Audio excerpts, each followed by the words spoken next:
Hi, and welcome to another edition of Yoga for Men Off the Mat. I'm Jonathan Creamer. This is my good friend Mike Fecht, and today we're going to hurl some lightning bolts down from the mountaintop.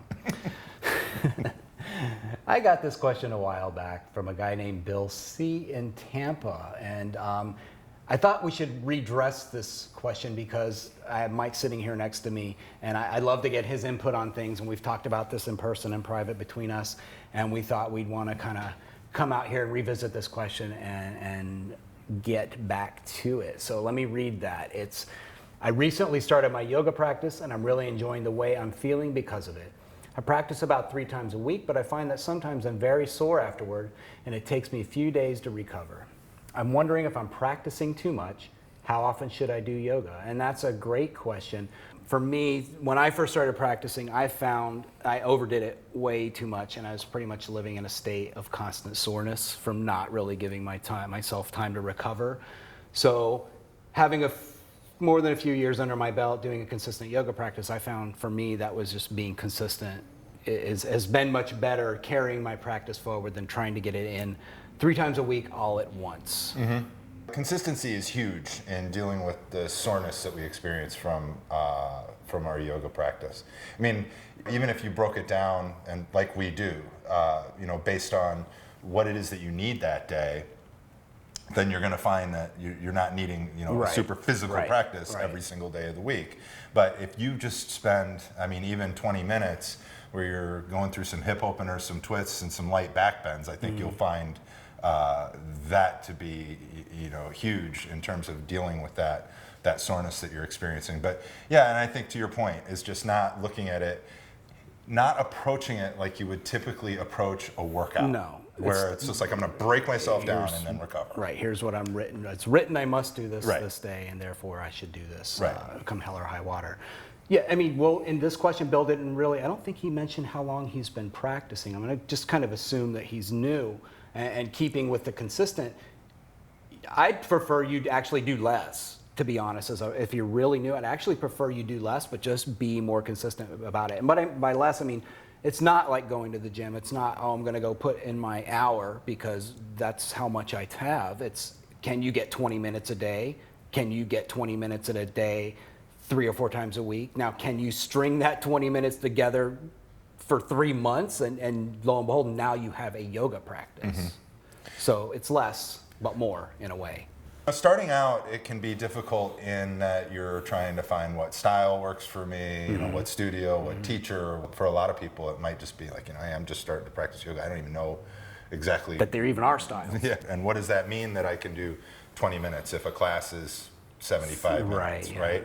So I think that we also, you got to back that up to no, you're right. What is yoga. I just assume you have a home practice and you're doing this at home, but you're totally right. But understanding, what yoga is. So in our world, we look at our yoga practice is our meditation practice. So the purpose of our practice is to meditate, and then we approach the physical as what we need that day. Like, do I need a super? Hey, if maybe I need a 90-minute Ashtanga practice to go through, or a Bikram practice, and I need to sweat it out. And leave it all on the mat. And then maybe I had a really strong practice the day before, and I just need to sit and breathe. Because we would consider that your yoga practice for the day. Is that just a sitting practice? So, what I would suggest is that, you check out some of the videos even that we have on yogaformen.com. You can go to the site. There's some shorter ones. We've got lots of stuff there that are 15, 20 minute. Scale it back a little bit. Like Jonathan said, try to do your practice a little bit more frequently. And really, I would suggest, if I were to close what I have to say about this, and one statement would be, work on finding balance, so that if you're feeling super sore today, maybe you do something a little bit light, then you reassess where you're at the next day. But you want to make sure that you're not just pushing yourself to failure every time you're practicing. Right? That's, I'm going to go beyond, because the whole thing about yoga is you want to be able to come back and do it again the next day. Well, that's the point. Absolutely. We do this practice to create more energy, ideally. In yoga, you really don't want to just wantonly spend your vital energy, because you need that for life off of the yoga mat. You need that for longevity. You need that so your body can recuperate, rest, and digest. So yeah, you don't want to just kind of put it all on. Sometimes, yes, you want to leave it all on the mat, but there's a lot of times it's like, well, okay, I need to pull back and leave some in this tank for the rest of the things I have going on in my life, or to compensate for things that I did yesterday, and that type of approach. And with that type of an approach, guys, that means that we're not looking at this the same way that we look at a workout, regime in the gym. This isn't going to be something that's just progressive along the way, that every time I do this I should be able to go a little bit further. Yeah. Yoga and being present is about dealing with whatever it is you've got going on.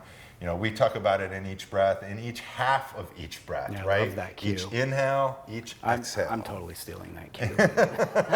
I love that. And it's so true. If you really want to go by moment, forget the full cycle of the breath. How are you doing halfway up that inhale, let alone the first half of it? So I'm stealing. Yeah. Well, you're in a posture, gets a little bit too intense. I need to back out. Then you feel like, okay, I'm feeling all right. I want to go back in. And that's really yoga, guys. It's giving yourself what you need in the moment. So if you're dealing with a lot of soreness, start to pay attention to that. I used to think, taking my old, meathead approach into everything, I always had to feel a little bit of soreness. In my head, then I was telling myself, I must have done some work. I did something right? Like that, and I was always carrying that around. And now in my 40s, I did that too. I kind of prefer to walk around not feeling sore all the time. Well, I carried that through my strength training before I became a yogi, and then becoming a yogi, I thought the same thing. Well, I know I did my practice because I feel like I did my practice, and I've really come to discover that it's kind of nice not walking around in pain and sore all the time, and it's learning to pull back, and that's just something that you have to learn on your own, I think, quite frankly.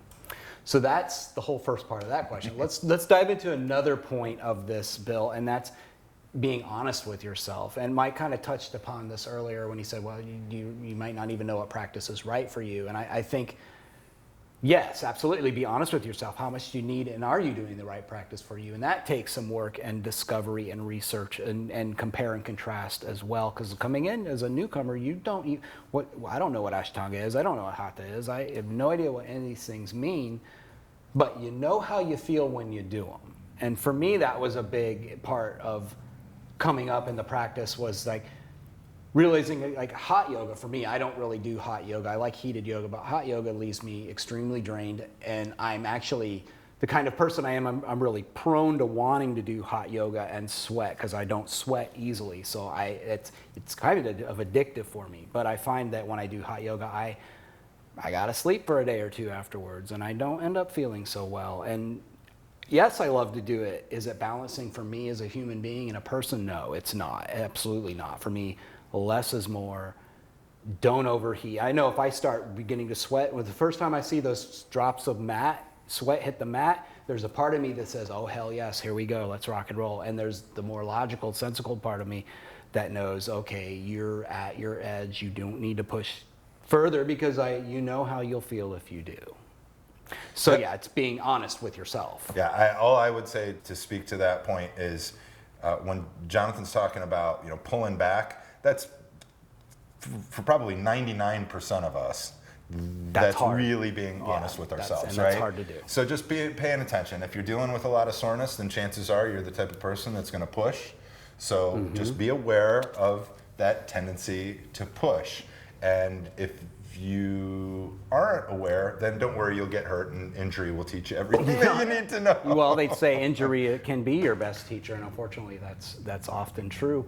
And you're going to hear Mike and I talk a lot about pulling back and minding edge, and yes, that's the bigger benefit of the practice. But don't get us wrong. I mean, we're all about putting it out there on the mat too, and finding our own edge. It's just, I think we've both been doing this long enough that we know one or two really strong practices a week does what we need. And every couple weeks, I won't speak for Mike, but I know every couple weeks I got to kind of keep a really strong practice in and keep that edge, keep that perimeter of the edge out there for me. Because as you get older, quite frankly, you'll find that edge recedes in, and you become more comfortable not pushing against it, and you have to kind of just put your shoulder down sometimes and keep it at bay. So that's just what I've learned. That's it. That's all. So to the next point, That's all I've learned. being real with yourself, checking your ego, and comparisons with others. You want to speak to that point a little bit?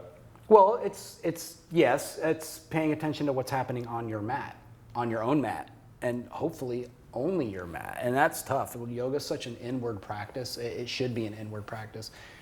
You know, I know it's tempting to look over and catch a peek and, wow, that person's better than I am, or I'm even worse, I'm better than that person in their practice. So you'll find those kind of issues tend to resolve themselves the more you just focus on your own thing. You know, it's not an undoing of, oh, now I have to defeat this ego. It's, no, focus on your breath, do your own thing on the mat, and then those things I just described just simply won't be an issue. Yeah, I think that goes back to the last point about being honest with yourself, is just, allowing yourself to be wherever you're at physically, and not, again, pushing to the point that you then will injure yourself. Because if you're focused on how your practice looks, then you're eventually probably going to deal with some injury. You will. So it's, focus on what feels right in your practice, and just be real and honest with yourself. And then I would say, to our last point, in terms of your practice, is just understanding that, yes, a seated meditation is a yoga practice. That's where, if you can, in terms of perspective and the way you approach your practice, and consistency and all of that stuff can come into play, is you allow yourself to not have to be, to not have to keep your practice this super physical, workout.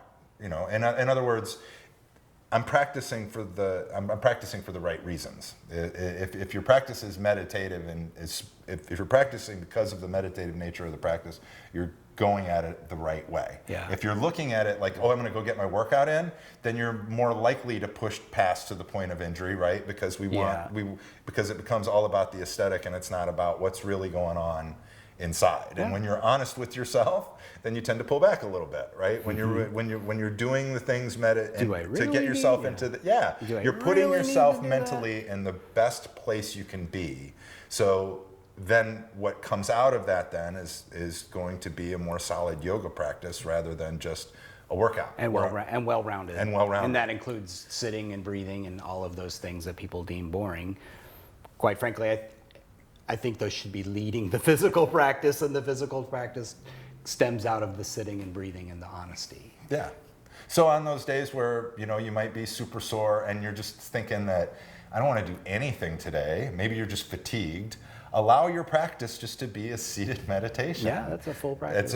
That's your full practice that day. And that is the hard work, because I can't tell you how many times I've taken a day where I've gone like, I have to do this today, or I have to get my workout in today, or I have to get my yoga practice. I have to do this today. I'm telling myself that I have to do this today. And everything about my body physically is saying, you don't want to be doing this today. So I take that day off, and what happens? You come back the next day, you're 100 times stronger. You have a better practice. You have a better more practice. Productive. Yeah, you're more mentally refreshed. You gave yourself the space to recover. And that's a yoga practice. Absolutely. I can't think of anything more I'd want to add to that. That is a yoga practice. Thanks again for joining us, and thank you for your question, Bill C. Remember, you can find us at yogaformen.com, Facebook at facebook.com/yogaformen, and find us on YouTube as well at youtube.com/yogaformen. We'll see you soon. Thanks for joining us.